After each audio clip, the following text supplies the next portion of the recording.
Welcome back to Consumer Behavior. This session is on Chapter 8, Buying, Using, and Disposing.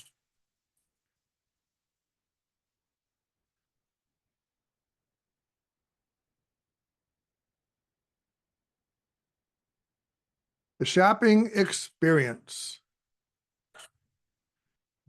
Purchase all the way through post-purchase activities. The transaction doesn't end at the time of purchase. We've got the pre-purchase, which is utilitarian versus hedonic, shopping orientation. Purchase decision, which is influenced by store atmospherics, point of purchase stimuli, salespeople, many other things, and a post-purchase, which is the expectancy, disconfirmation, dissonance. What'd you expect? What'd you get? The value equation comes into play.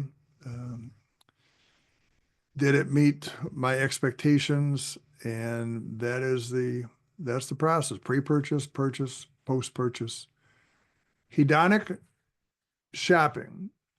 Hedonic gratification. There's many different kinds of hedonic shopping. Gratification seeking. That's commonly referred to as stress relief. Idea shopping. Keep up with trends. Adventure seeking. Seeking stimulation. Social shopping, which you just spend time with friends. Let's go to the mall. Role play. Gift shopping. And what you mean by that is, boy, I hope they like it. And pretend that, okay, if you were to get a gift, what have you, but that's role play, that's hedonic shopping. Value shopping, the thrill of the hunt. These are all forms of hedonic shopping. Design thinking is a theory where marketers take a close look at the customer journey before, during, and even after shopping, creating products and services and stores that aren't just pretty. And this we're going to get into in a minute, called atmospherics. Creating product, services, and stores that aren't just pretty makes sense in terms of how customers live their lives and use what they buy. Here is a graphic to illustrate this design thinking concept. Number one, it's not really a number one, it's a continuous loop, but empathize, which means you have to understand people. Think as a consumer when you're designing anything, designing an online e-commerce site, designing a retail store, a little pop-up. Look at what's outside the pop-up store, if it's going to be on a city block, and how is that going to work when the customers come. Define, figuring out the problem. What problem are you solving? What problem do consumers need to realize they have that they can come to you for a product or service and solve that problem? Test, do some testing. It's either your concept or if you have a physical location, invite some people in, pick their brains. What do you think? What do you like? What do you don't like? What could be done better? Very important and done all the time, by the way. Ideate, generating your ideas and prototyping. And that's what you emphasize: ideate, prototype, test, define. And keep going. It's a continuous loop that the good and successful brands are always looking to improve every one of these categories. The Gemba theory, the actual place. Marketers and designers go to the precise location where consumers use the product rather than ask laboratory subjects to use it in a simulated environment. So here, the Gemba is where you would actually go. And the example here shown in the picture, in the graphic, is a food court at a mall. And the Gemba, people go there, and number one, somebody enters and finds a place. Maybe somebody stays there while the rest go for a walk around. They leave their bags.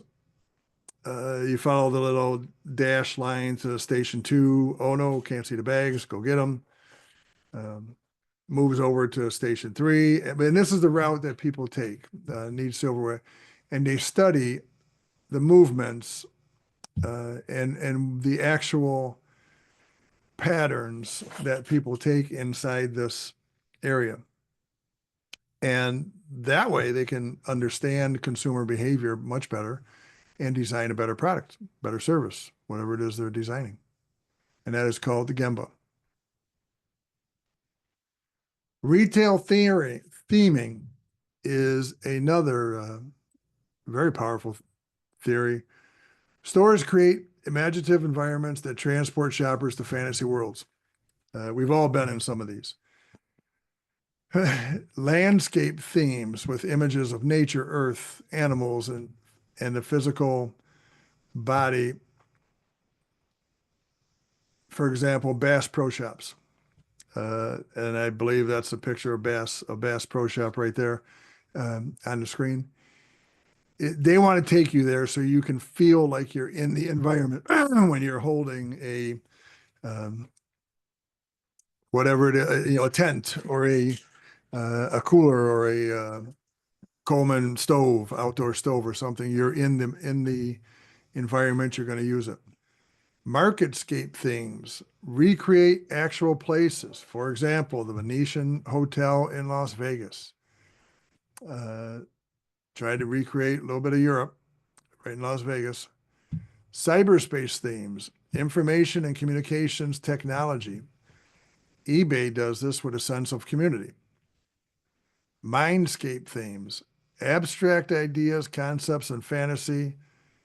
Kiva Day Spa on an American Indian healing practices. It really does a good job with this mindscape. It really have the abstract ideas. Mindscape, also you could say an example could be, any Disney property where they have fantasy and concepts and really try and take you away from the everyday hustle and bustle and get you into a whole different environment and with abstract ideas.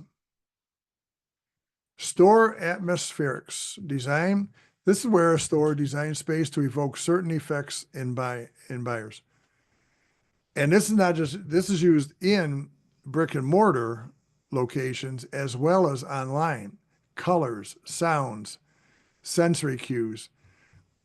Online hasn't gotten to sense yet, but there is ways, and I've seen them, that an online store can show you something, and boy, you have an image in your head of what that scent would be. So there are some pretty darn good marketers out there playing up to people's sense, the sense of scent of smelling with a visual medium. And these are very powerful. There are brands that spend a lot of money choosing colors, testing colors, changing colors, and it's a very, as well as sounds. Point of purchase stimuli, another very powerful influence in the buying and using aspect of this process.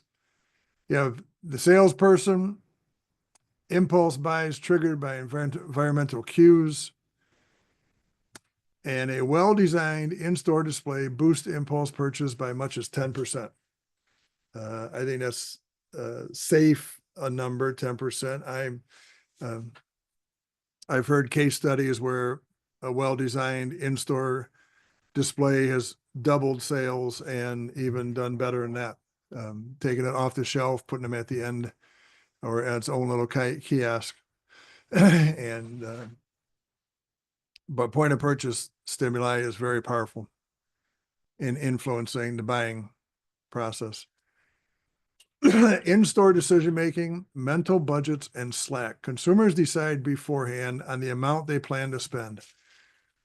This happens when you're running into a store to get maybe something just to quick eat on a Wednesday evening, all the way through planning a weekend. You're going to another city for vacation. Consumers always decide beforehand on the amount they plan to spend. The amount can be a range. It's like, boy, I should be able to get it for $100, should be able to do this for $80, whatever it is. They got a number in their head. However, they always have additional amount in mind. It's called slack. They are willing to spend on unplanned purchases. Slack spending can be influenced by product display or demonstration, a coupon dispensing machine, free samples, and there's many other tactics.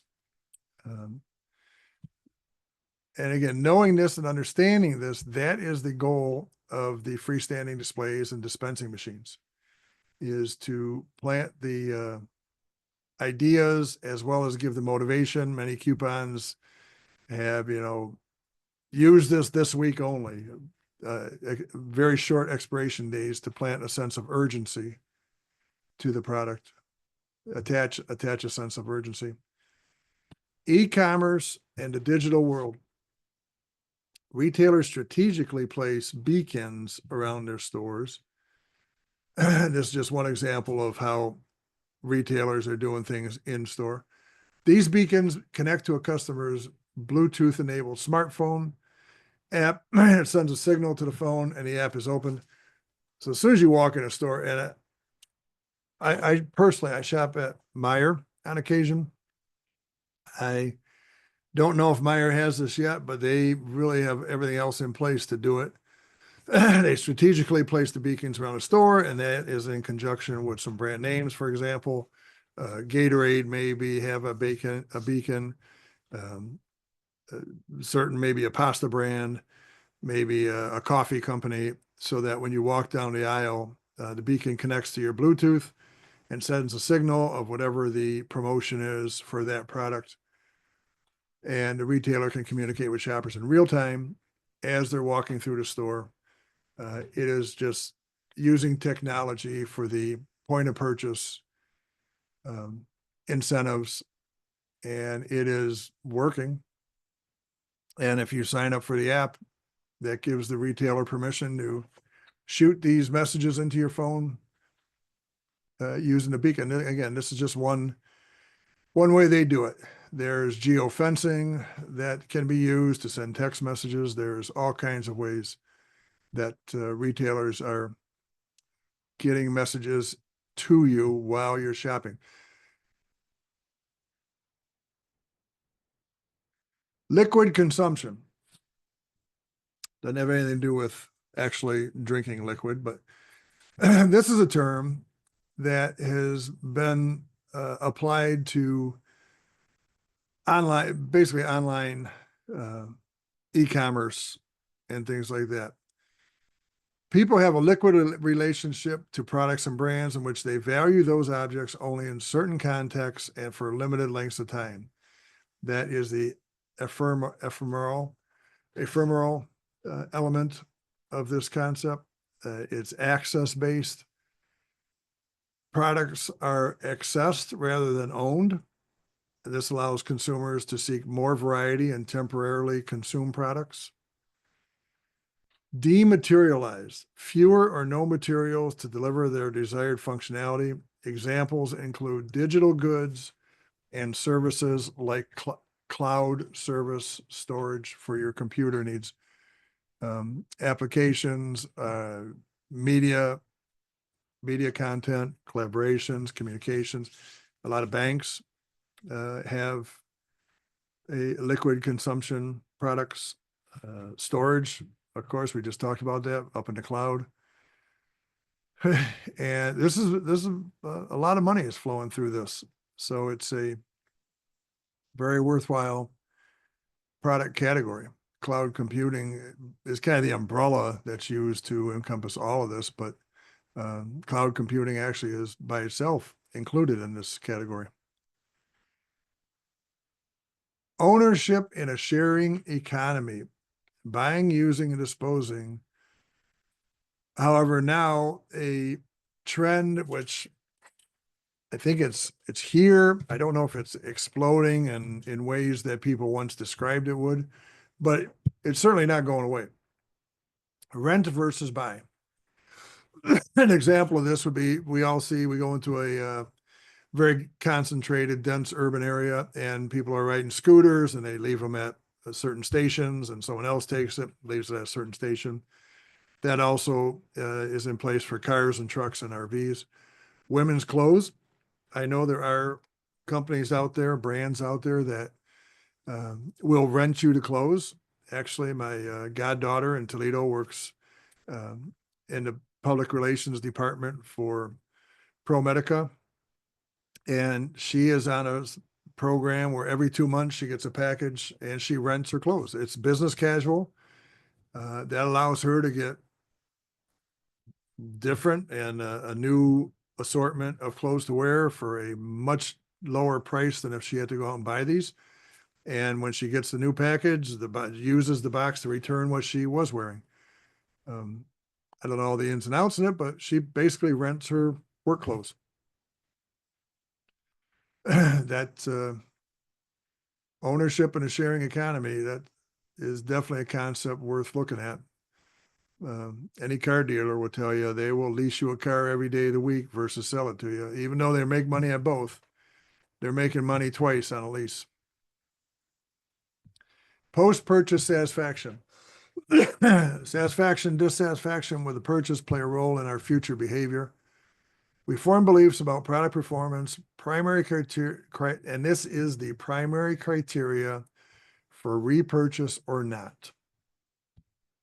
Once we go through the whole process of sorting out alternative um, competitors, which ones we really want to take a look at, make the purchase, get it home, we try it. If it works, we'll try it again. If it doesn't work, we go and investigate the alternatives real quick. Product disposal alternatives. And this is interesting because a lot of times, besides just throwing things out, there's lateral cycling. One consumer exchanges something he or she owns for something the other person owns. Underground economy, flea markets, and other used product sales formats. This is referred to as underground economy, but boy, as soon as the weather warms up, these are called country markets and flea markets, and any Saturday you can find a lot of people just going to these underground economy markets, and much of it is social.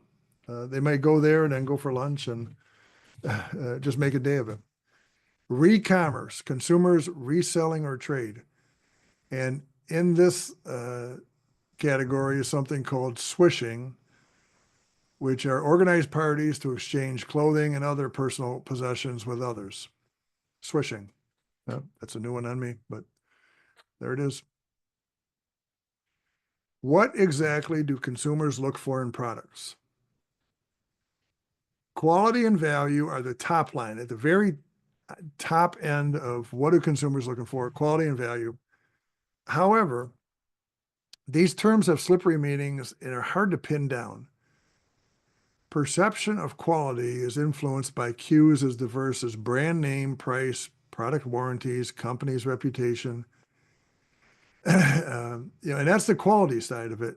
Value is even more difficult to pin down because there's a lot of intangibles attached to the word value. When I talk about value, I always remember a saying by Maya Angelou, who was a very famous writer, did a lot of poetry. But Maya said one time, people may not remember, people may not remember exactly what you say or do, but they will always remember how you made them feel. And in my mind, that's the value. That begins to define the word value. You may not remember exactly what someone told you or said or did or whatever, but it's just how did it make you feel? Happy, sad, content? Did it make you feel like you got what you paid for. You got ripped off. Maybe you got a bargain. You actually got far more than you paid for. But value is a very tough thing to nail down. Some brands have nailed it down very good, and they own the value position in the categories. Other brands continue to try to own value, but they just can't define value. Value is a tough one. Speaking of that, I just want to remind everybody about the value equation. Value, perceived benefits divided by cost. That is the simple form. That's the value equation. Perceived benefits includes quality, ease of obtaining. How does it make my life easier? Is it a confidence builder, the return policy, and there's other things all go into the benefit end of this equation. Then you have the cost in raw dollars, the cost in time, cost in energy to obtain. My father got elderly and he became elderly, and we moved him into um, an apartment, an American house apartment where there are people on staff that work there and take care of him. So anyway, we moved him in, and I said, well, it's a little apartment here. So I went to IKEA to get some things for his apartment. Not only did I have to pay for those, which is a fair value, what we got, what we paid for, but the time driving to IKEA and the energy to obtain, and I had to drive around the back, after I go through the place and buy the things, I had to pull around to the other side of the building and walk through and pick things off of shelves. Um, in my mind, it was a good value because it was quality products, no big deal, but a very different shopping experience than possibly making a purchase and having someone say, okay, pull around, we'll have somebody bring it out to you. And the value equation is, it's used all the time by people for big purchases, small purchases, and everything in between. That is it for chapter 8. Again, the assignments for this chapter, read chapter 7 and chapter 8, quizzes in Canvas due February 10th, midterm project due February 7th, and there are extra credit points for a discussion that's pertaining to chapter 7, and that is posted on Canvas. So if you have any questions, please feel free to contact me. We can set up a Zoom meeting. We can set up a phone call. We can set up a online, just email back and forth, but don't hesitate. Thank you.